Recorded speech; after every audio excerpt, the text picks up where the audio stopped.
नमस्कार दोस्तों, महर्षि Gautam online school के YouTube चैनल पर आप सभी का हार्दिक स्वागत है। मैं हूं प्रदीप कुमार चौहान, आपके लिए लेकर के आया हूं कक्षा 10 का विषय विज्ञान और चैप्टर नंबर 2 अम्ल, क्षार एवं लवण। इस चैप्टर में हमें जो आज पढ़ना है वो पढ़ना है कि अम्ल की धात्विक ऑक्साइड के साथ में क्रिया कैसे होती है, क्षारक की अधात्विक ऑक्साइड के साथ में क्रिया किस प्रकार से होती है और जल में अम्ल का विलयन या क्षारक का जो विलयन है वो विद्युत का चालन कैसे करता है। तो आइए शुरू करते हैं इन टॉपिक्स को। तो जो हमारा पहला टॉपिक जो है आज का, वो टॉपिक क्या है? वो टॉपिक ये है अम्ल की किसके साथ में? धात्विक ऑक्साइड के साथ में। अम्ल की धात्विक ऑक्साइड से क्रिया। अम्ल की किससे क्रिया? अम्ल की धात्विक ऑक्साइड से क्रिया। ठीक है।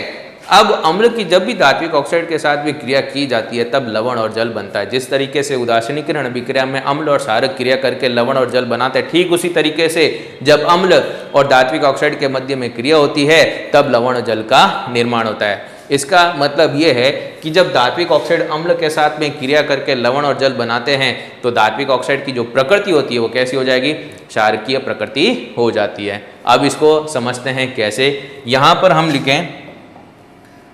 हम यहाँ पर लिखते हैं कि जैसे अम्ल है और अम्ल की क्रिया होती है किसके साथ में? अम्ल की क्रिया होती है किसके साथ में? धात्विक ऑक्साइड के साथ में। किसके साथ में? धात्विक ऑक्साइड के साथ में होती है। तो जब अम्ल की क्रिया धात्विक ऑक्साइड के साथ में होती है तब क्या बनेगा? लवण और जल। क्या बनेगा? लवण और जल का निर्माण होता है। ठीक है। लवण और किसका निर्माण होता है? जल का निर्माण होता है। अब इसको एक एग्जाम्पल के द्वारा हम समझें। क्या है इसका एग्जाम्पल, कैसे समझें? जैसे मान लीजिए यहाँ पर हम अम्ल के तौर पर लेते हैं किसको? HCl को। किसको लिया हमने? HCl को लिया यहाँ पर हमने। और धात्विक ऑक्साइड के तौर पर हम लेते हैं यहाँ पर CuO यानी कॉपर ऑक्साइड। क्या लेंगे? Copper oxide. तो HCl हाइड्रोक्लोरिक अम्ल हो गया, CuO धात्विक ऑक्साइड है जिसको कॉपर ऑक्साइड कहा जाता है। जब यहाँ पर क्रिया होती है तब लवण बनेगा और वो लवण क्या बनेगा? यहाँ पर लवण बनेगा CuCl2, कॉपर क्लोराइड बन गया। और इसके साथ साथ में बन जाता है जल और जल को लिखा जाता है H2O से। किससे लिखा जाता है? H2O से।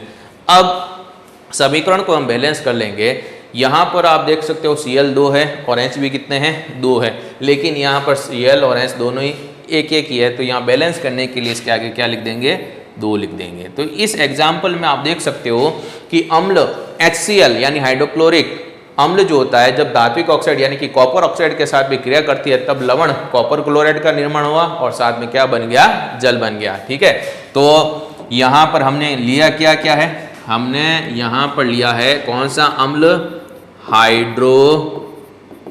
हाइड्रोक्लोरिक अम्ल। क्या लिया हमने? हाइड्रोक्लोरिक अम्ल लिया। और इसकी क्रिया किसके साथ में कराई? धात्विक ऑक्साइड जिसको हमने क्या कहा? Copper oxide. क्या कहा? कॉपर ऑक्साइड कहा। ठीक है। इसको हमने क्या कहा? कॉपर ऑक्साइड कहा। और यहाँ पर लवण बनता है जिसको क्या कहा जाता है? CuCl2 जिसको कॉपर क्लोराइड कहते हैं। क्या कहते हैं इसको? कॉपर क्लोराइड कहा जाता है। और साथ में बन गया क्या? जल H2O। तो इस रिएक्शन से, इस अभिक्रिया और समीकरण से हमें ये पता चल जाता है कि जिस तरीके से अम्ल व क्षारक क्रिया करके लवण और जल बनाते हैं उदासीनीकरण अभिक्रिया कहलाती है। ठीक उसी तरीके से आप यहाँ पे देख सकते हो अम्ल व धात्विक ऑक्साइड जब क्रिया करके लवण और जल बनाते हैं तो धात्विक ऑक्साइड की प्रकृति कैसी होगी? क्षारकीय। कैसी होगी? क्षारकीय। हमेशा ध्यान रखेंगे कि धात्विक ऑक्साइड की जो प्रकृति होती है वो कैसी होती है? क्षारकीय होती है। कैसी होगी? क्षारकीय होगी। तो यहाँ पर हम लिख सकते हैं कि उपरोक्त, क्या लिखेंगे यहाँ पर? उपरोक्त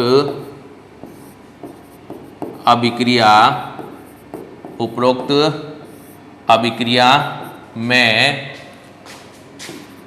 अम्ल व क्षारक के मध्य, अम्ल व क्षारक के मध्य क्रिया से क्या बनते हैं? क्रिया से लवण व जल बनते हैं।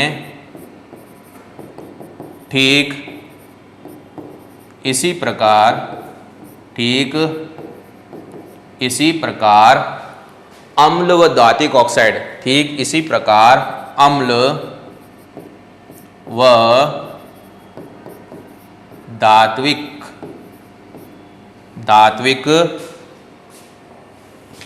ऑक्साइड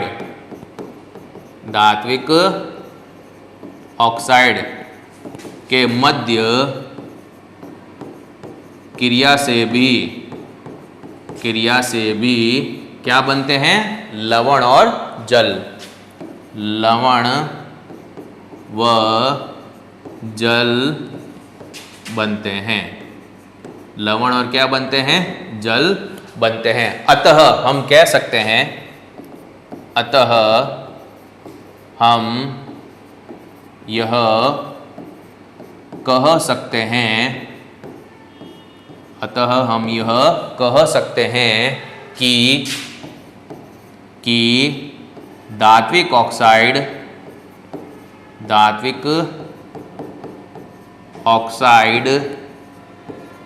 कौन सी प्रकृति की होती है? क्षारकीय।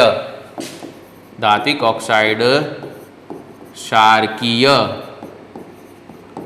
प्रकृति की होती है। क्षारकीय प्रकृति की होती है। समझ में आ गया होगा आपको? एक बार देखें आप फिर से। हम पढ़ रहे हैं अम्ल की धात्विक ऑक्साइड से क्रिया। यहाँ पर हमने क्या कहा कि अम्ल जब भी धात्विक ऑक्साइड के साथ में क्रिया करते हैं तब लवण और जल बनाते हैं। जैसे आपने उदाहरण देखा कि जब हाइड्रोक्लोरिक अम्ल की क्रिया कॉपर ऑक्साइड के साथ में होती है, एक प्रकार की धातु ऑक्साइड है कॉपर ऑक्साइड, तब कॉपर क्लोराइड लवण बनता है और साथ में क्या बनता है? जल बनता है। तो यहाँ पर इस अभिक्रिया को जब हम देखते ही तो पता चलता है कि जिस तरीके से अम्ल व क्षारक के मध्य क्रिया से लवण और जल बनते हैं, ठीक इसी प्रकार से अम्ल और धात्विक ऑक्साइड के मध्य क्रिया से भी लवण और जल बनता है। तो हम कह सकते हैं कि जो धात्विक ऑक्साइड है वो कौन सी प्रकृति की होती है? क्षारकीय प्रकृति की होती है। ये हमें इससे पता चला। अब इसी प्रकार से हम इसमें आगे जो टॉपिक पढ़ते हैं वो है क्षारक और अधात्विक ऑक्साइड के मध्य क्रिया। क्षारक और किसके मध्य? अधात्विक ऑक्साइड के मध्य क्रिया। अब कैसे होती है उसको भी हम समझेंगे। तो जो टॉपिक है हमारा वो है क्षारक व अधात्विक। पहले लिया था धात्विक ऑक्साइड और अब ले रहे हैं कौन सा? अधात्विक ऑक्साइड। अधात्विक ऑक्साइड के मध्य क्रिया। ठीक है। अब क्षारक व अधात्विक ऑक्साइड के मध्य क्रिया होने पर क्या होगा? यहां पर भी हम यही देखेंगे कि जब क्षारक किसी अधात्विक ऑक्साइड के साथ में क्रिया करता है तब भी लवण और जल का निर्माण होता है। तब भी किसका? लवण और जल का निर्माण होता है। तो निष्कर्ष हम ये निकाल सकते हैं कि क्षारक जो है जब अम्ल के साथ में क्रिया करता है तभी तो बनते हैं लवण और जल। तो इसका मतलब ये हुआ कि जो अधात्विक ऑक्साइड होती है उसकी प्रकृति कैसी हो जाएगी? अम्लीय प्रकृति हो जाएगी। कैसे समझे इसको? देखें, यहाँ पर हम लिख सकते हैं कि जो क्षारक है, क्षारक की क्रिया जब किसके साथ में होती है? अधात्विक ऑक्साइड के साथ में। किसके साथ में होती है? अधात्विक ऑक्साइड के साथ में होती है। क्षारक की क्रिया किसके साथ में हुई? अधात्विक ऑक्साइड के साथ में हुई। तब भी निर्माण हुआ किसका? लवण का और जल का। किसका निर्माण हुआ? लवण का और जल का। उदासीनीकरण अभिक्रिया की तरह अम्ल क्षार क्रिया करते हैं, लवण जल बनाते हैं, ठीक उसी तरह से है यहाँ पर भी। अब आप यहाँ पर एक एग्जाम्पल से समझे इसको। एग्जाम्पल अगर हम लें इसमें, ठीक है, क्षारक में हम यहाँ पर ले सकते हैं CaOH का होल ट्वाइस। यानी कि कैल्शियम हाइड्रोक्साइड, क्षारक है ये, चूने का पानी भी कह सकते हैं इसको। और अधात्विक ऑक्साइड के तौर पर हम ले सकते हैं यहाँ पर CO2 यानी कि कार्बन डाइऑक्साइड। अब यहाँ पर लवण क्या बनेगा, देखो जल तो बनना है ही, और जल को H2O से प्रदूषित करेंगे, ये H ये 2 है, और एक अच्छा यहाँ पर ऑक्सीजन 2 है, एक ऑक्सीजन निकल जाएगी इसमें से, तो H2O तो बनना है ही, फिक्स है ये, तो यहाँ लिख दिया H2O, 2 हाइड्रोजन निकल गई और एक ऑक्सीजन निकल गई। ध्यान रखना 2 हाइड्रोजन चली गई, एक ऑक्सीजन भी चली गई, पीछे क्या बचा, Ca बचा, एक ऑक्सीजन इधर की, ठीक है, और ये CO2, तो जो ऑक्सीजन बची है वो यहाँ पर ऐड कर दें तो CO3 हो जाएगा। तो जो प्रोडक्ट बनेगा, जो लवण बनेगा वो क्या हो जाएगा, CaCO3, क्या हो जाएगा, CaCO3, कैल्शियम कार्बोनेट। तो आप देख सकते हैं आपने यहाँ पर क्या लिया है, आपने यहाँ पर लिया है क्या, यहाँ पर लिया है आपने कैल्शियम, आपने क्षारक लिया है यहाँ पर कैल्शियम हाइड्रोक्साइड, क्या लिया आपने, कैल्शियम हाइड्रोक्साइड, ठीक है। और अधात्विक ऑक्साइड के रूप में आपने किसको लिया है, कार्बन डाइऑक्साइड को लिया, किसको लिया, कार्बन डाइऑक्साइड को लिया है आपने, कार्बन डाइऑक्साइड को लिया, और इन दोनों के मध्य क्रिया होने से लवण क्या बन गया, लवण बन गया यहाँ पर कैल्शियम, यहाँ पर बन गया कैल्शियम कार्बोनेट, क्या बन गया, कैल्शियम कार्बोनेट, और साथ में यहाँ पर क्या बन गया, जल, क्या बन गया, जल। तो उपरोक्त अभिक्रिया में अम्ल और क्षारक के मध्य क्रिया से जो लवण और जल बनते हैं, ठीक उसी प्रकार से क्षारक और अधात्विक ऑक्साइड के मध्य क्रिया होने से लवण और जल का निर्माण हो रहा है। अतः अधात्विक ऑक्साइड कैसी हो जाएगी, अम्लीय प्रकृति। हमेशा ध्यान रखिएगा, क्षार जब भी अम्ल के साथ में क्रिया करता है तब लवण और जल बनाता है। तो यहाँ पर अधात्विक ऑक्साइड की जो प्रकृति है वो कैसी हो जाएगी, अम्लीय प्रकृति। कैसी हो जाएगी, अम्लीय प्रकृति हो जाएगी। तो अब हम इसमें आसानी से लिख सकते हैं, क्या लिख सकते हैं इसमें हम, इसमें हम लिख सकते हैं, इसमें हम लिख सकते हैं कि अम्ल व क्षारक के मध्य क्रिया से लवण व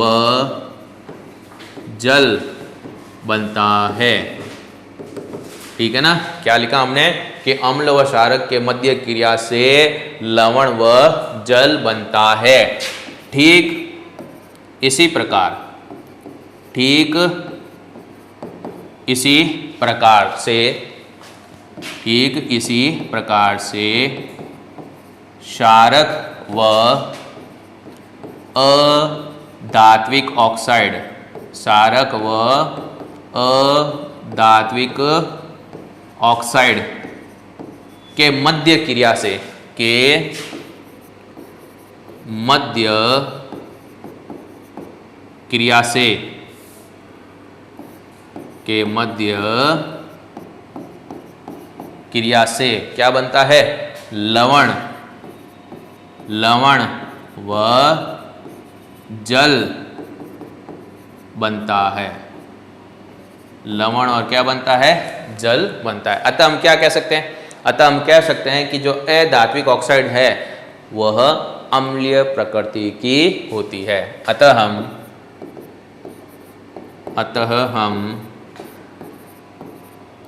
कह सकते हैं कि क्या कह सकते हैं कि अधात्विक ऑक्साइड, अधात्विक ऑक्साइड कौन सी प्रकृति की होती है, अम्लीय, अम्लीय प्रकृति की होती है, अम्लीय प्रकृति की होती है। तो इस तरीके से हमने यहाँ पर दो टॉपिक पढ़े। दो टॉपिक में हमने सबसे पहला टॉपिक इसमें आज लिया था क्या, कि अम्ल की किसके साथ में, धात्विक ऑक्साइड के साथ में क्रिया, और दूसरा टॉपिक लिया हमने क्षारक की अधात्विक ऑक्साइड से क्रिया। इन दोनों टॉपिक को एक बार रिवाइज कर लेते हैं हम।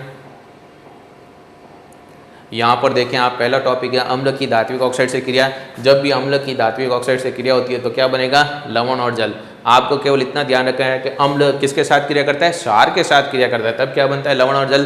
तो इसका मतलब धात्विक ऑक्साइड जो है इसकी प्रकृति जो है वो कैसी हो जाती है, क्षारकीय प्रकृति। हमने उदाहरण यहाँ पर लिया, अम्ल के तौर पर हमने लिया हाइड्रोक्लोरिक अम्ल, और धात्विक ऑक्साइड हमने लिया क्या, CuO यानी कि कॉपर ऑक्साइड। तब आप देखोगे यहाँ पर ये Cu और ये Cl2, ठीक है ना, Cl यहाँ पर 2 है ना, तो CuCl2 ये बन गया कॉपर क्लोराइड। पीछे क्या रह गया, ये H2 और एक O यानी H2O, सिंपल सा।